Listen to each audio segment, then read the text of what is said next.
répondu à notre invitation et d'être présent ce soir pour cette veillée de Noël. Vous savez toutes et tous le climat d'antichristianisme qui règne en ce moment en France.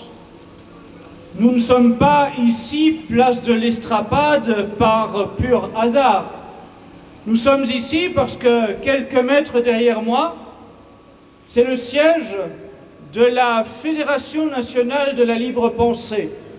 Cette organisation qui n'a pour meilleure occupation qu'en ce moment de traquer les crèches de Noël à travers toute la France. Cette association, décrivons-la quelque peu. La Fédération nationale de la libre pensée n'est pas simplement une organisation qui œuvrerait pour la neutralité religieuse, non. Sur son site internet, le message est clair. Son slogan, c'est « à bas la calotte ». Sa haine, elle est antichrétienne et pas autre chose. Les associations qu'elle met en lien comme ses référents, ce sont les loges maçonniques, c'est le Grand Orient de France, pour lesquels elle a une autre vénération. Ce sont les autres obédiences maçonniques avec lesquelles elle travaille de façon régulière. Cette Fédération nationale de la libre pensée, elle ne s'exprime pas, contrairement à ce qu'elle prétend, pour défendre ce qu'on appellerait la laïcité, non. Lorsque, à la mairie de Paris, on fête le Ramadan, eh bien, la Fédération de la libre pensée ne proteste pas. Lorsque ces jours-ci, dans les mairies, on fête Hanouka, est-ce qu'on entend la Fédération de la libre pensée s'exprimer? Non, pas le moins de monde, elle ne proteste pas. Sa haine, elle est viscéralement anticatholique. C'est son seul sujet d'acharnement. Et tout au long d'années, elle n'a que cette motivation-là. Empêcher les catholiques de continuer à exister visiblement. La Fédération de la libre pensée veut condamner les catholiques à s'effacer du paysage français. Et fort heureusement, elle crée l'effet inverse. Depuis quelques semaines, depuis chaque plainte introduite par cette Fédération de la libre pensée, d'abord contre la crèche du Conseil général de Vendée, ensuite contre celle de la mairie de Béziers, et puis contre d'autres mairies qui ont à leur tour suivi cette mise en place des crèches de Noël, eh bien, la Fédération de la libre pensée, systématiquement, a porté plainte. Porté plainte, et tout au long de l'année, elle entretient ce même antichristianisme. Elle ne cesse de déposer des plaintes lorsque des subventions sont accordées pour la restauration d'une église. Mais elle ne proteste pas lorsque des subventions publiques sont destinées à construire des espaces directement liés aux mosquées, lorsqu'il s'agit de pratiquer la rénovation d'une synagogue. Non, là jamais cette Fédération nationale de la libre pensée n'intervient. Eh bien, nous, ce soir, nous rappelons que plus de 71% des Français sondés ont désavoué cette libre pensée, ont clamé leur amour de cette crèche de Noël, croyants ou pas croyants d'ailleurs.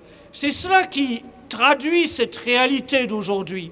C'est que si la France, d'une certaine façon, nous le constatons chaque jour, est en plein effet de déchristianisation, il n'empêche qu'au fond d'eux-mêmes, la grande majorité des Français conservent au fond du cœur cet amour pour la crèche et perçoivent toujours, malgré toute cette déchristianisation ambiante, que cet enfant Jésus, il est la source de l'espoir et qu'à chaque Noël, cette célébration de la Nativité, elle est un des plus beaux moments de l'année, un moment dans lequel nous pouvons puiser toute la grâce nécessaire pour faire face aux épreuves de l'existence le reste de l'année. Et nous aurons, durant cette veillée de Noël, eh bien, à cœur de traduire cette ambiance de Noël, de méditer, de prier, de chanter des chants de Noël aussi. Et nous aurons aussi quelques moments de pensée pour les chrétiens d'Orient. Je ne voudrais pas que nous occultions en cette veillée de Noël que le christianisme est la religion la plus persécutée au monde et que, en ce moment, pour leur fidélité au Christ, eh bien, des chrétiens d'Orient payent le prix du sang, que des chrétiens d'Orient sont non seulement chassés de chez eux, mais mis à mort pour leur fidélité au Christ. Souvenons-nous qu'il y a quelques jours à peine, en Syrie, des enfants ont été décapités parce qu'ils ont refusé l'apostasie, décapités parce qu'ils ont voulu rester fidèles au Christ. Eh bien, ce sacrifice, cet exemple de fidélité jusqu'au prix du sang, qu'ils viennent nous donner la force, la volonté, la détermination de continuer ici en France, dans un confort qui est le nôtre, à ne jamais céder aux pressions des ayatollahs de la laïcité. Notre devoir, il est encore et toujours, chaque jour, dans notre environnement, dans notre vie familiale, dans notre vie professionnelle, dans notre vie privée comme dans notre vie publique, de témoigner de notre fidélité au Christ, de vivre notre foi, de la vivre en ayant à cœur d'être des exemples autour de nous, de savoir que cette exemplarité sera un signe d'apostolat dont nos contemporains ont tant besoin, dans cette société matérialiste, consumériste, alors que l'on voudrait, dans certaines multinationales, faire de cette fête de Noël une simple occasion de consommation, de débauche, d'achat dans le cadre d'une société marchande, eh bien, ayons-nous à cœur de témoigner que la Noël, ce n'est pas cela. La Noël, ce n'est pas un simple banquet de réjouissance. La Noël, ce n'est pas une débauche de consommation. La crèche, ce n'est pas simplement un élément culturel. La crèche, c'est la représentation de la naissance de celui qui est venu pour faire ce sacrifice de rédemption pour nous. Ayons à cœur de témoigner que la Noël, c'est cela. C'est cette dimension de foi.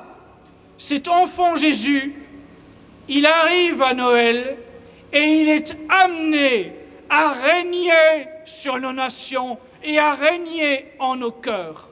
Et lorsque la crèche de Noël prend sa place dans une mairie, prend sa place dans un conseil général, prend sa place au Parlement européen, comme nous l'avons fait placer là-bas il y a quelques jours, c'est la traduction que le Christ est amené à régner sur les nations et que tout pouvoir vient de Dieu, que cela plaise ou non à ceux qui croient être des responsables politiques. La vérité, elle est là et personne ne peut s'en affranchir. Tout pouvoir vient de Dieu. Et ceux qui veulent croire qu'ils peuvent s'en affranchir connaîtront le prix de l'effondrement de leur pouvoir politique. La fragilité des pouvoirs politiques depuis quelques décennies ne traduit que cela. Cette apostasie générale des nations, elle mène directement à cette instabilité politique permanente.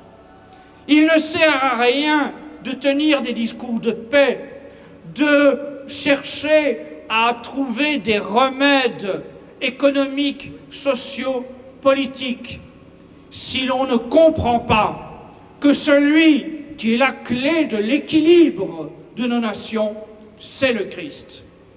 Et nous aurons à cœur, tout au long de cette veillée, d'avoir cela en permanence à l'esprit.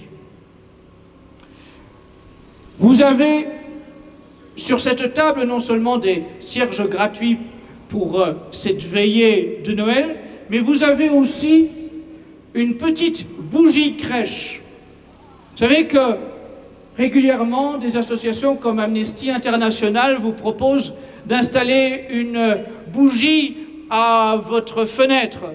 Eh bien, je vous invite à faire un bien meilleur investissement qu'une bougie d'Amnesty International et à choisir une bougie qui témoigne de votre fidélité à la crèche de Noël, qui a pour message compréhensible par tous vos voisins « Touche pas à ma crèche de Noël ». Alors, cette crèche, vendue pour la modique somme de 5 €, c'est le prix coûtant, eh bien, vous pouvez ensuite la faire bénir par un prêtre parmi l'assistance ici, et ensuite, eh bien, n'hésitez pas, oui, durant ce temps de l'Avent et ensuite durant ce temps des festivités de Noël, à l'installer à votre fenêtre et qu'elle soit une lumière dans ce monde de ténèbres, qu'elle vienne rappeler à ceux qui vous entourent que la lumière ne vient de personne d'autre que du Christ. Merci de votre attention. Bravo.